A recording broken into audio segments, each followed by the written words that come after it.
of self-deception. And this is huge in the field study of psychology. And so what self-deception basically is where you lie to yourself enough times until you actually believe whatever that is to be true. Take squatters' rights, for instance. The legal notion that if you inhibit a land for more than 7 years, then it all of a sudden becomes yours. And you really claim that and hold tight to that belief that, yeah, now it's mine because I've waited my allotted time and bam. So, and it also depends on how you know, coin the term lies, basically. But anyway, that's another field. But self-deception is basically the idea that you can get yourself to really believe anything.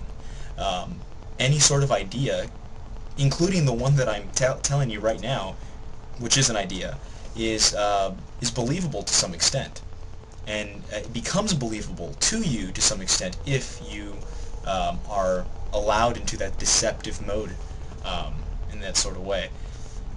Self-deception is namely that which you get yourself to pretty much believe something, um, whether albeit a lie or whatever standard you have for the term lie.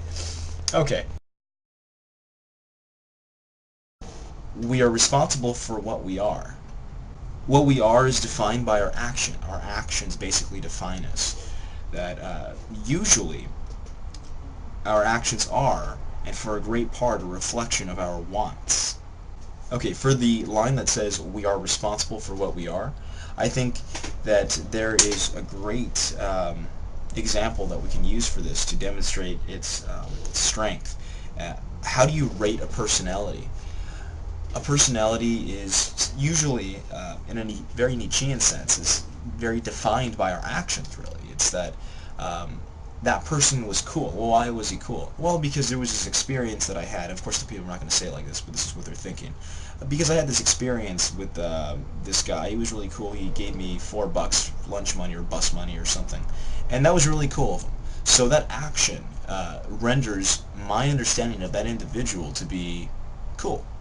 Or that girl was sexy. Why was she sexy? Well, because simply she was wearing something, or there was some sort of provocative, I guess, attitude that she transcended to me while I was, you know, walking right by her, or maybe she talked to me in a very flirtatious tone. Some sort of action like that. Even to the extent of nonverbal communication, as long as it's some sort of communicative response towards two individuals. There's some sort of action-reaction going on. And so, how do you rate a personality? There's dozens of examples. You know, for cunningness and courage. He defeated the lion with his sword. That makes him a freaking monster inside. You know, he's a courageous man. Or he was a weak coward, for instance. He ran away from something that he could have otherwise been looked upon as courageous by his peers or by somebody.